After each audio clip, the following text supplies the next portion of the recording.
Welcome, folks. So glad to see you here today as you're trickling in. We are going to get started a few minutes after to give folks time to transition. It is a lunch hour, so feel free to grab that beverage or some snacks to keep you engaged. And as we are waiting for folks to come in, please feel free to share in the chat here your name, where you're calling in from today, and your org affiliation. So thank you so much. We'll get started in a couple minutes here.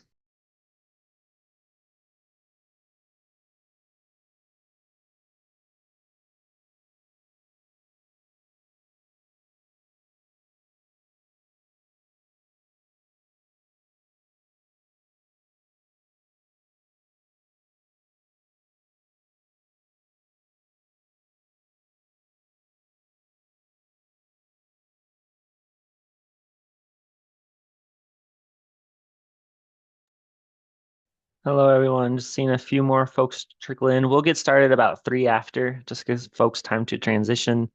Uh, in the meantime, if you don't mind sharing in the chat, just your name, where you're calling in from, and any org affiliations, that would be great. Excited to start soon.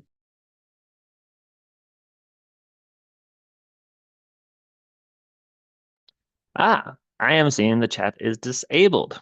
I thought we fixed that. Well, let me try to figure this out. Otherwise, we might just have to stick with Q&A today. Apologies, y'all. Thanks for flagging that.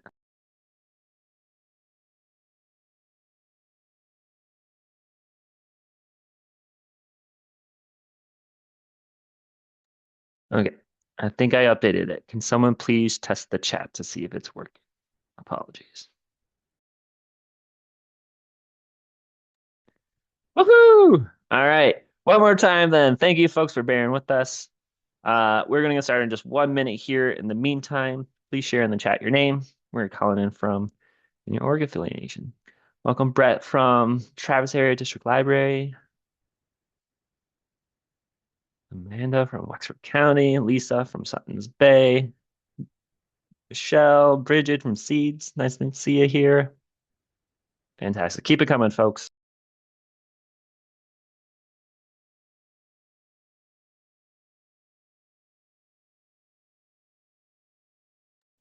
Even got someone from Rhode Island here. Welcome, David. Nice to see you.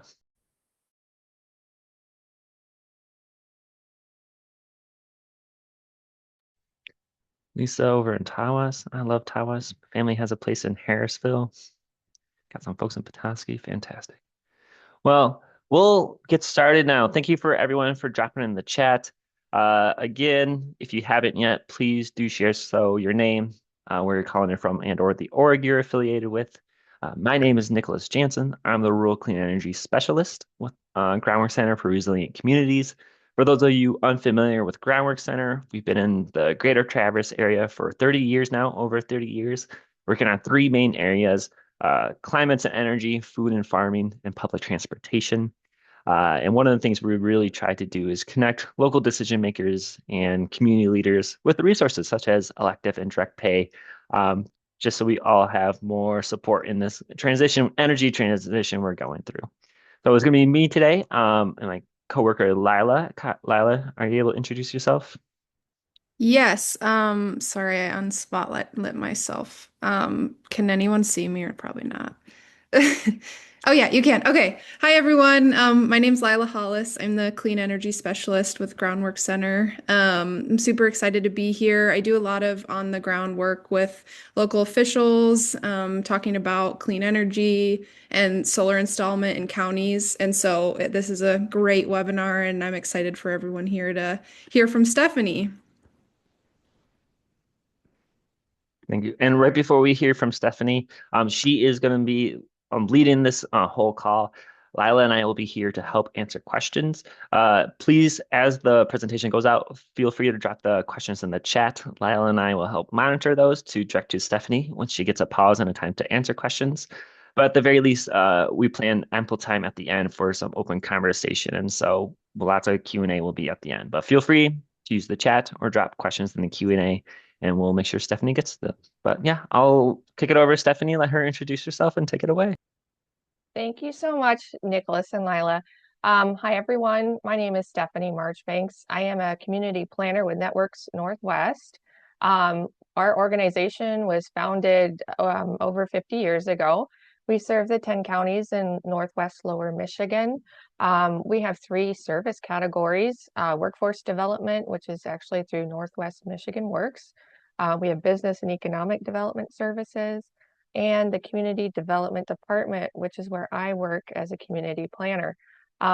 And our mission is to build stronger communities and enhance the quality of life in Northern Michigan. And in that vein, I am also serving as the elective pay ambassador for Region 2 in Michigan, and it's through the Michigan Infrastructure Office Technical Assistance Center. And that's my contact info. And like Nicholas said, we will make sure you all get a copy of these slides afterwards. And this is being recorded. So there's a little bit of a lag here with advancing the slides. So bear with me. Okay. Just a little bit of background on what MyoTech is. So they are committed to providing technical assistance and educational resources for elective pay eligible entities like yourselves on this call to help draw federal infrastructure money back to your communities. And we have elective pay ambassadors assigned throughout Michigan. There's only 2 regions that actually don't have it. I believe it's Northeast Michigan in Region 3 and might be the Area 5. I'm not totally sure. But anyway, if you are in a region that's not Region 2, you can find your ambassador on that link there for the Michigan Infrastructure Office elective pay website. We also have a couple ambassadors on the call, which I appreciate. So we are here to help you. We are a free resource to guide you through questions you have about elective pay for clean energy projects. And we're really here to help, decide if you're eligible, if you need help pre-filing, which I'll get to that, and direct you to hopefully a successful project where you receive a check from the IRS. So the first half of this webinar is just going to give you an overview of elective pay because I'm not sure, who knows what. So this is just going to go through the basics, and then we will pause midway and I'll take questions. And then if you want, we can get into more details later in the webinar about how you would qualify for certain credits, what are the rules in detail, what's your situation. Everything is situation specific for each project. So I just wanted to give a basic overview first. So first of all, elective pay is essentially, it's a mechanism that allows tax exempt entities to receive the value of certain clean energy tax credits as a direct cash payment to you from the IRS.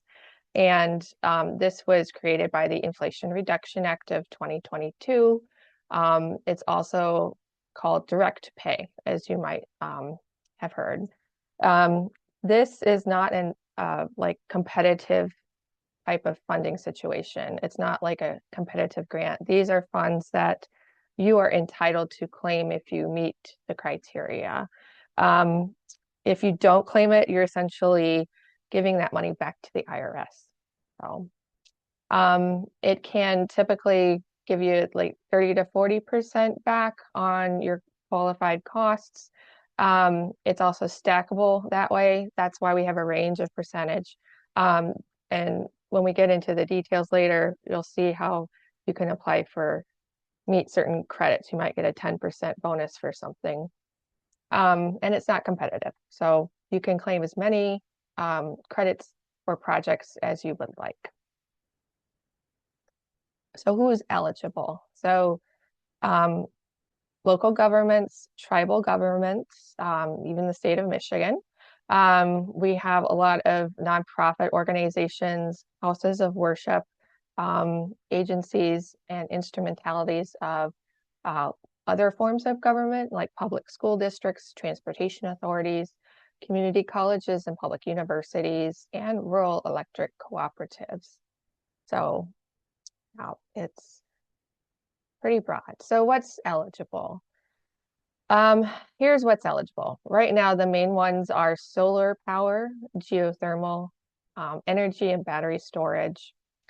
The other ones are EV purchases and EV chargers, and these have some time limitations on eligibility, which I will get to in the next couple slides. Some people confuse this with, credits that are eligible for energy efficiency measures, which is not correct. So it can't be used for, if you put in energy efficient windows or LED lights or more insulation. You can apply it for, you can apply for ground source heat pumps because that's a form of geothermal energy, but not air source heat pumps. Just a few examples of eligible projects. So powering with solar is very popular for public schools and buildings, churches, food banks. You can put it on your roof if you have a new or fairly new roof that can accommodate the panels. You can also create resilience hubs at local community locations, particularly ones that are used as emergency shelters that can have backup battery storage to support during power outages. And some of the vehicle charging, electric vehicle charging infrastructure you've probably already seen at many colleges and parks and places like that. So these are the three tax credits. There's like 12 tax credits, but these are the three main ones. So 45W is for the commercial clean vehicle credit. Again, that's electric plug-in hybrid fuel electric vehicles. This is if your organization purchased a vehicle like this, but you would have had to have purchased it. I'm not sure placed in service is a proper term. You would have had to purchased it, have an agreement purchased it by September 30th of 2025. If you got a contract or you purchased it after that, unfortunately, you can't claim the credit anymore.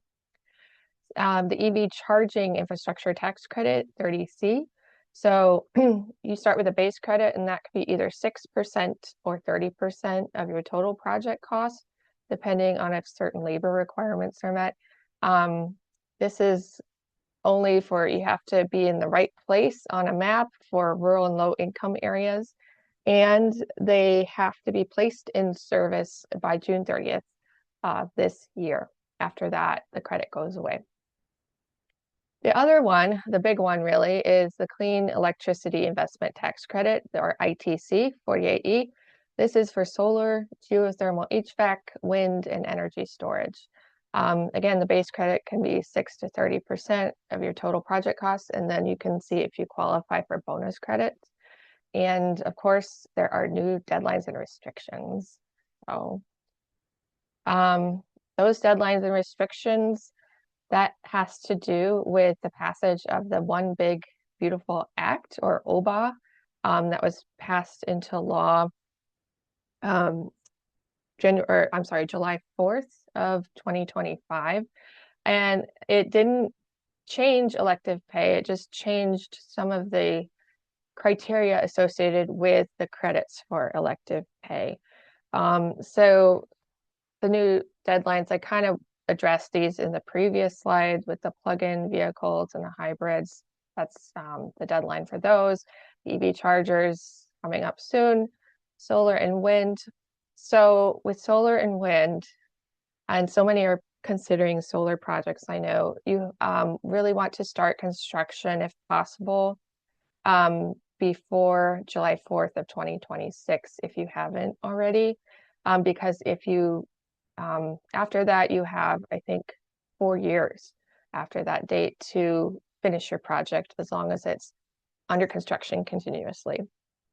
If you start construction after July 4th of this year, then you've got to place the project in service by the end of 2027. So that's the limitation there. Then going on to energy storage, so that's the battery energy storage. Oftentimes it's a lot of times it's associated with solar projects and geothermal. Those and geothermal, those should well, we wanted folks to start construction by 2025 for actually solar, wind, energy storage, hydropower, and geothermal, because if they did, they would have to meet certain requirements about material sourcing, which I'll get to in a minute. But the time limitations right now for energy storage, hydro, and geothermal really want them to start construction before the end of 2034. After that, they start to get phased out after those years. So, And Stephanie, I have a quick follow-up for you. yeah. Lisa was asking for EV charging in particular, when does the pre-filing have to be done? So that I will get to. That has to do with um, when your tax year is. And there's two ways you can determine that. It's either calendar year or fiscal year. Um, there's, we'll get to that. You typically want to pre-file, I believe it's 4 months and 15 days before your filing deadline. And there's a way to get extensions on time for that. Typically, if you've got a project that you completed in 2025, we need to talk if you want assistance with pre-filing. So I hope, but we'll get to the details. Okay. So this is what I was talking about with the OBA law and the prohibited foreign entities of concern. So this, going forward, this is for any project that's a solar, wind, or energy storage project, not geothermal or EV chargers. If it started construction, um, on January 1st or later of this year, then these are the restrictions regarding prohibited foreign entities of concern, or FEOC is what we kind of call them, that have to apply. So basically, foreign entity of concern is if it's an entity from China, Iran, Russia, and North Korea. The first part of it is you yourself as a taxpayer, if you want to apply for these tax credits, if you yourself or a prohibited foreign entity, or foreign influenced entity, if you have anybody in your organization that's affiliated with those four countries in some way, then you are not allowed to apply for this tax credit. The second thing is payment restrictions. If you, as the taxpayer, if your organization makes a payment to someone who's considered a prohibited foreign entity from those four countries, that is also, you're not qualified to apply. You got to be a little careful with this with, I believe, tax exempt bonds. Sometimes you don't know who's buying those bonds, something to consider. And then material assistance restrictions. So this is your project itself. You have to have a certain percentage of manufactured products. So the products that go into your solar array or geothermal, or not geothermal, sorry, or energy storage or whatever, used in the project if they're made by prohibited foreign entities from those four countries. So those are the big ones. And there's a ton of detail about this. Right now, we're sifting through draft regulations about how to really understand what's required to meet the criteria here. So we hope to have some clarification soon on that. I do want to say that we recommend that your installer, you really want to ask your installer if they can provide documentation to address these three things, particularly the material assistance restrictions. So they should be able to tell you where the components are coming from and the percentage that might be from a PFE. This is just an overview of how the elective pay process works. So step one, you have to put it in service. But that doesn't mean you shouldn't talk to us first as your ambassador. We do want to know what's in the works so that we can be proactive in helping you do step two, which is essentially identify your relevant credits that you would be eligible for, including bonus credits, and figure out what your tax year and filing deadline is. The tax year and filing deadline, if your organization has ever filed, I believe it's a 990T before, which is an exempt organization business income tax return, and many people haven't. You would probably use the information from that to determine your tax year. You would also use, yeah, that was the main thing right there. If you have it, no worries. We can figure it out. You can make it whatever you want, fiscal year or calendar year. So. We also want to work with you on step 3 on making sure you have the information to submit to the IRS, because what you need to do is pre-file, which is step 4. You set up, your organization needs to set up an ID.me account on the IRS website to do this, to start pre-filing. Pre-filing, essentially, they will, give you, make sure that you qualify, you know, generally for these credits, and then they'll give you project ID numbers to use on your final tax return.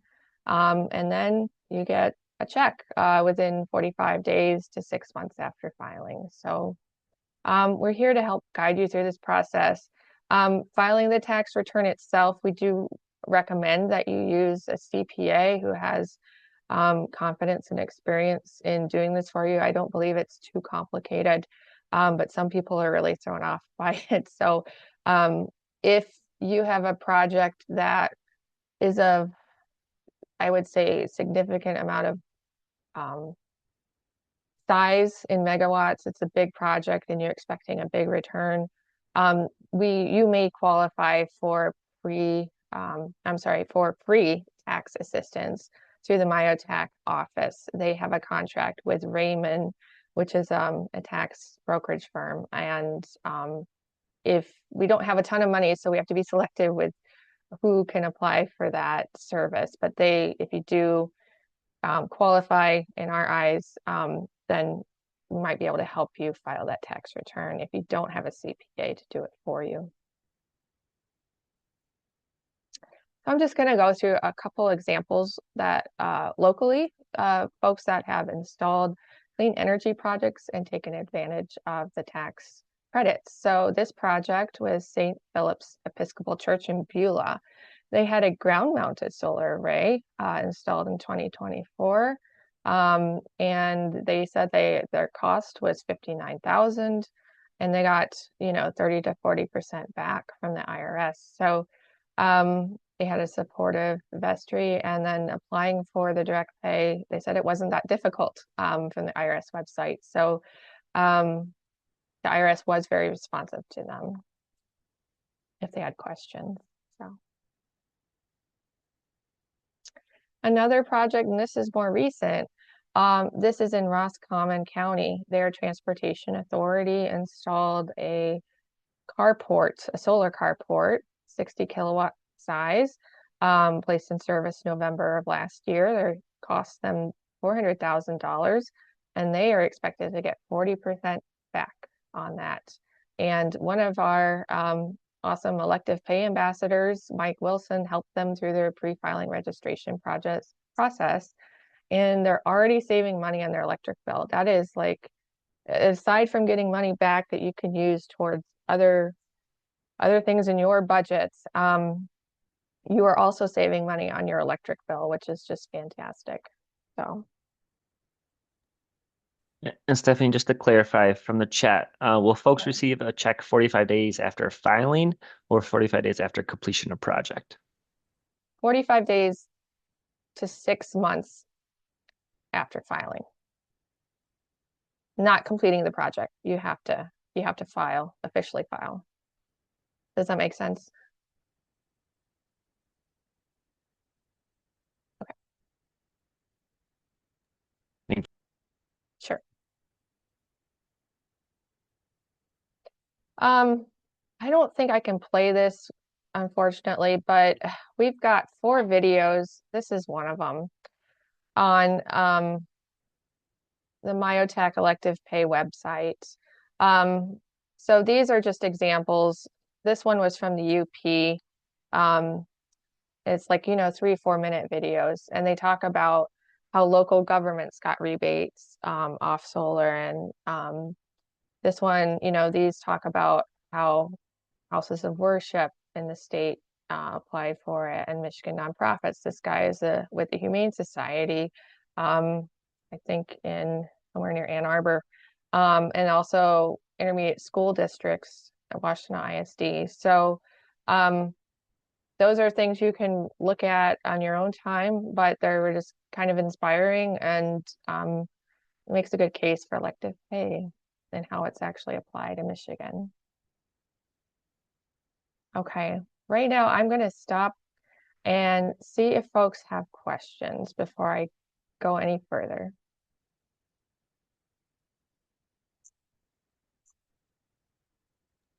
Well, yeah, one of the last questions that came in was from Lisa Bolin. So if I have no ambassador in my region, who am Hmm. I assisted by? Many of my counties fall all other counties. Great question. Okay. Um, I typically we would like see what your neighboring ambassador is. But if ultimately, I don't know, just reach out to me actually, and I'll see if we can help you out. Well, if I can't do it, we'll see if another ambassador can do it or somebody actually from the Myotech office. Great. Thanks, Stephanie. Um, and we'll drop our emails in the chat Mhm. very shortly as well, so you can follow up there. We did have another question from a different Lisa, Lisa Sitkins again, in a Q&A. What does start construction mean? We're building a facility and we'll include solar on top. Does start Mhm. construction mean the building or solar part of the project? Great. So that's the second half of the presentation. Yeah, so that, well, I'm just going to go to that slide. Okay. Here's what it means. Well, oops. Yeah.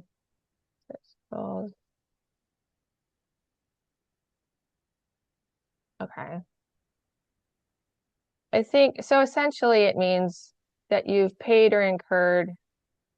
I would put this at, I think they typically say 5% or more of your total eligible costs.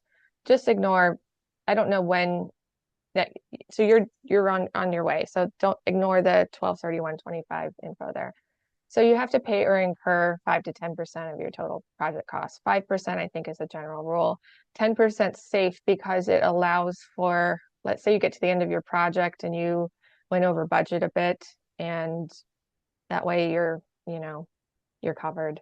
Um, and that is for projects that, so the size of the project matters when it comes to this definition.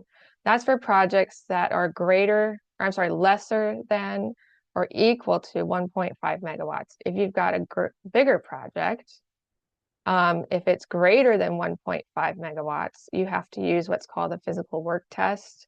So it has to be physical work of a significant nature, and you have to maintain the continuity requirements. So you're continuously under construction. So I'm not sure what size your project is, but those are generally the rules we look at when it comes to beginning of construction. Yeah, great question. And just acknowledging a lot of these questions will be very niche and wonky to you and your Yeah, project in particular. So please feel free to reach out to Stephanie. And maybe Stephanie, if you want to drop your email and get in the chat right sure. now, just to refresh that. But another question then, would solar recycling qualify for this program? I'm not sure what that means. Solar recycling. I don't know, like I'm you're going to selling. assume programs that are helping to recycle the components of solar panels after they've reached their lifespan. No, I don't believe so. No, this is for clean energy infrastructure that's generating electricity from solar, geothermal, wind, that kind of thing, or storing it in batteries. So unfortunately, no. Sorry. Thanks for clarifying. Next one from Lisa Bolin again. Must solar projects be storage based or can they be net metered? Good question. I don't know, and I will get back to you. Solar, spaced, or net meter? Yeah, that's a Good. great question, especially for members. If you're a member of DTE or consumers, you have different restrictions than say if you're a member of a rural electric cooperative like Cherry Land Electric or Great Lakes Energy. So thanks for posing that question. That's a good one. And then for the Grand Traverse Conservation District, they ask, does it matter if they are a local government or nonprofit? They work for the Conservation District. They also have a 501c3 Friends Group. Will elective pay percentage range be essentially the same for eligible organizations? Yes, it should be. If you are a 501c3 in some capacity, yeah, I apologize if I didn't say this before, but the thing about the project is you have to own the actual facility that the energy the equipment. Um, you might lease a building, but you have to purchase, own that installation. You cannot lease the equipment that you're looking for a tax credit on. The only exception, I believe, to that is, I think, so an organization like a housing nonprofit, like Habitat for Humanity. Um, so Habitat for Humanity, right, they have to own the energy property and claim the tax credit.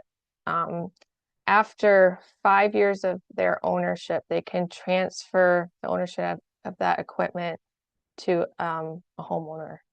Um, but that's something I think some people don't understand. Like you can't, I don't believe you can lease it. You have to own the property. So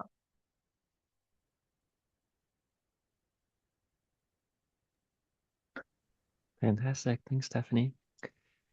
Well, y'all, we are doing great on time, especially since those videos didn't work out. So, any other all right. questions that folks may have?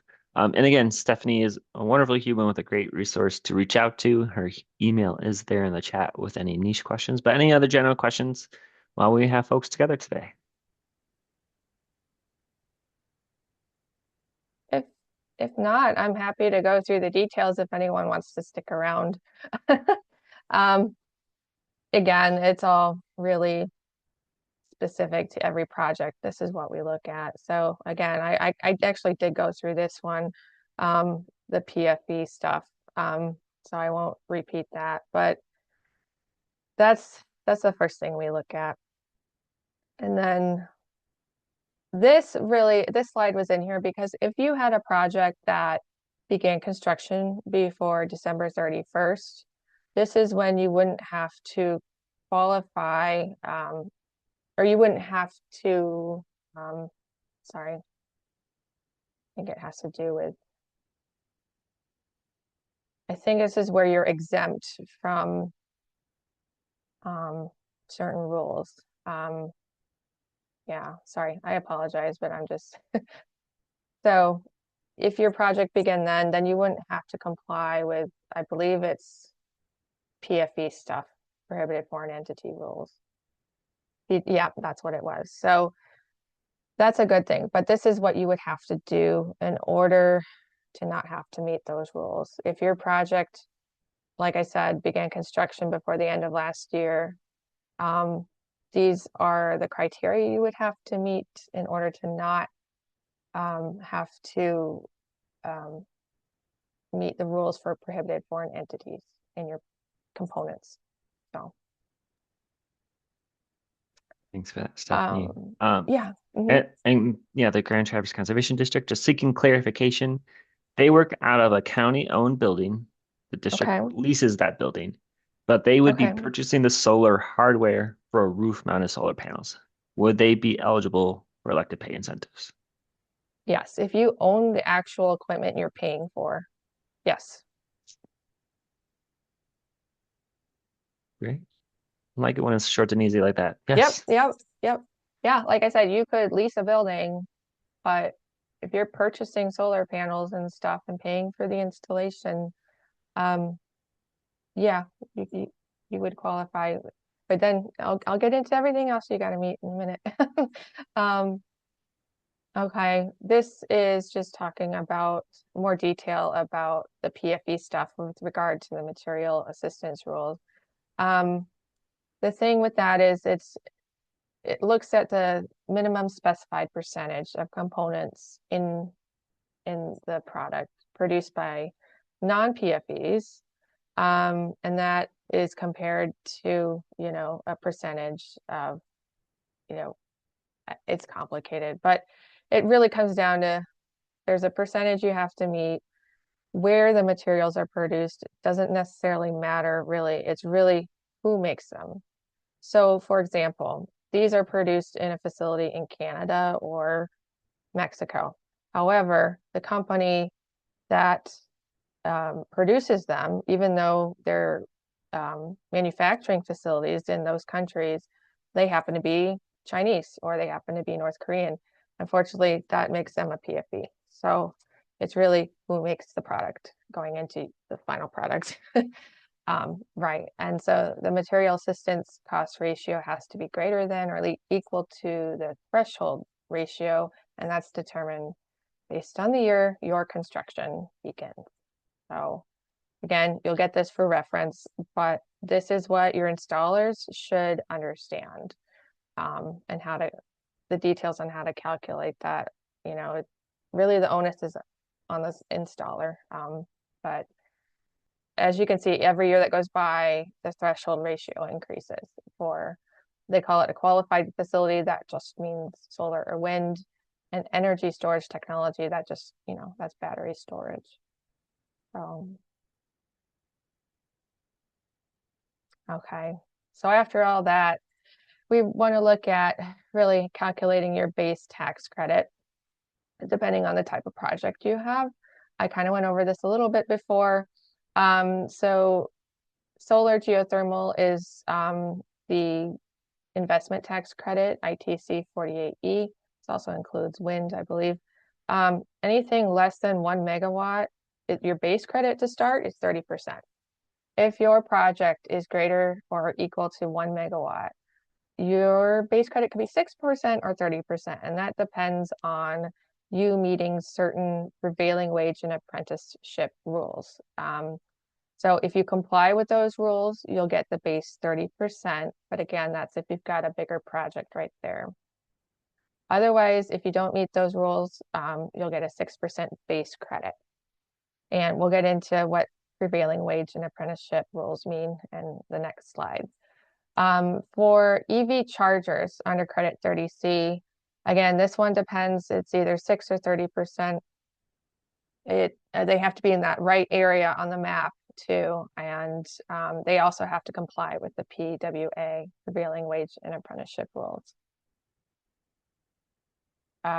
This one I won't get into too much detail, but if you've got a site with a bunch of projects going on, let's say you're doing geothermal and a bunch of solar and arrays, and you got to think about what is really the size of your project, because sometimes, like all of your solar panels, for example, if they're attributed, if they're owned by one entity and it meets 4 or more of these attributes, then they will consolidate those, and that would be the size, the megawatt size, you know, for that project.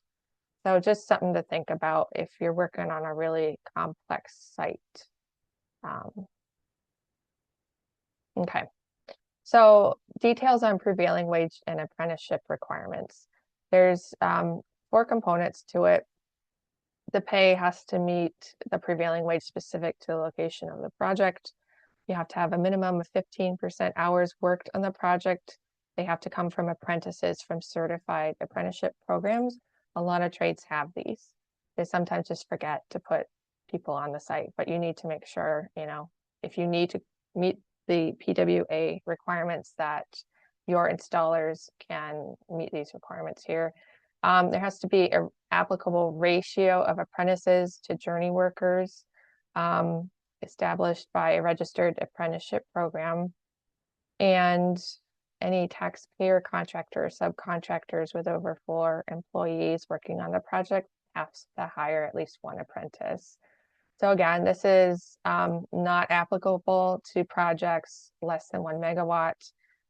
There's also an exception that we can get into, but anyway, there's a link for more details there. So, okay. And then we look at a bonus credit.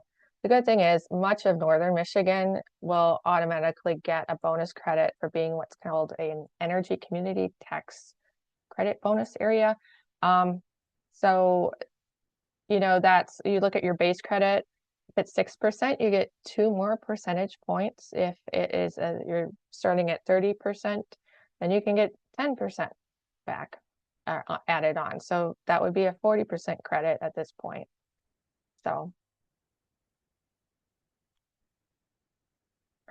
there's another bonus, and this one is specific to areas on this map that are in low income and tribal communities.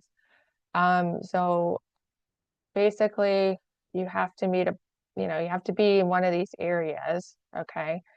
And then this requires actually an application to the Department of Energy to apply for this bonus credit. And the window for that application is typically February of every year. I believe it opened, yeah, it's about to close. It's competitive and capped, and you do have to apply for it, but I would still encourage folks to do so. It's a little tricky with this one. When you apply for the credit, you actually are not supposed to have placed the project in service. It still has to, it cannot be placed in service yet. So you want to make sure that it's still under construction or in the works. So yeah, when you apply for this credit or this bonus credit. So, and this is for also, I do want to say it's just solar and wind. It's not for geothermal, and it's only for, tribal or low income areas that would be on this map. And we'll have links to all that right when I send you the slides about where to go. So, and it's got to be under 5 megawatts project size. You can also get a bonus credit if your project uses a certain percentage of made in the USA products or domestic content bonus adder is what they call it. So for steel, ironed, or manufactured products, you can get 2 percentage points on top of if you just have a 6% base credit, or 10% points top of 30% ITC base. So you can see how, if you're lucky, some of these can really add up. And that's why we say it can range from 30 to 70% return. So this one's also a little tricky. If your project is greater than 1 megawatt and does not meet these requirements for domestic content, then your credit's actually reduced to 85% of the credit amount if you started construction in 2025, and then you get 0 credit if it's started construction in 2026. So again, project size, like I said, really does matter when we're looking at qualifying for these credits. So, okay, so how to determine what your tax year is and your filing deadline. So like I said, your tax year, it's either fiscal year or calendar year. You can decide what works for you, or if you've already filed your 990T, whatever you use for that would be your tax year. The project has to be completed within that tax year. And so we look at, you can either have an extension or not. If you need to apply for an extension, you can. The general rule is that, well, first of all, you have to pre-register. Okay, so you get those ID numbers from the IRS that you use in your final filing. So you want to pre-register with all your documentation. So your connection agreements and your paperwork regarding that, we need all that 120 days before your filing deadline. And so, for example, if you had a project placed in service in this time frame, and that's your fiscal year, then if you didn't have an extension, um, you would have had to have um, completed your pre-filing by October 15th of 2025, and the filing deadline would be February 15th. If you didn't get an extension, you have until April 15th, 2026 to pre-file, and then your filing deadline with the extension to actually file the taxes is August 15th. So um, play around with this link if this works for you. But it's generally the deadline to file is the 15th day of the fifth month after your tax year ends, and then the extension, you get 6 months. So everyone's different. So that's why we want to work with everyone and their specific questions for their projects. Okay. There are some financing options that people have used. There's the Michigan Saves Bridge Financing. This is unfortunately not available, I believe, to local governments or schools, I think. I forget exactly why, but everybody else is eligible. But essentially, the bridge loan is kind of what it is, what it means. They'll loan you the money to complete the project. And then once you get your credit from the IRS, then you pay back the loan, often with, very low interest, or no interest if you pay it back right on time. So another resource is the Michigan Climate Investment Hub, and they kind of do the same thing with loans. And this is Ben's contact. So a couple options there. I do want to talk about, you can use grants and donations towards your project. We will consider those in but the thing is, the tax exempt grant funds and donations and the tax credit that you'd be eligible for can't exceed 100% of the project costs.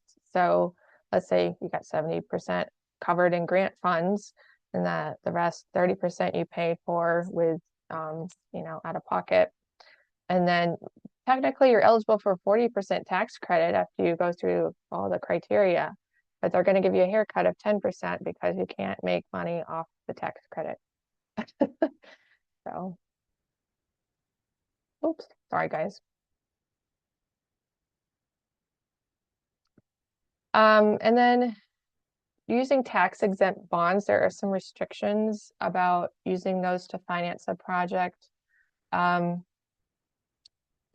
reduction is equal to a percentage of the project financed with tax exempt bonds up to 15% maximum. I haven't run into a situation or heard of one yet where we had to figure this out, but it is something to consider, particularly the local government entities or schools. Also, regarding the prohibited foreign entities, you want to look at, who you're selling your bonds to, if hopefully they're not a PFE. So, okay, that was it. That's a lot. So I'm happy to take any additional questions.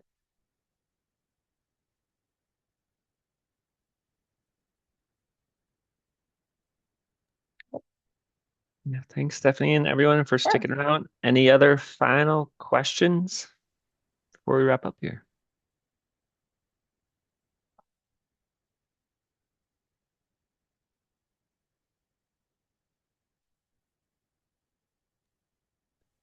All right, fantastic. Well, you have all of our emails. We will be sending up a follow-up email tomorrow with the recording and the slides and our contact info for any other question.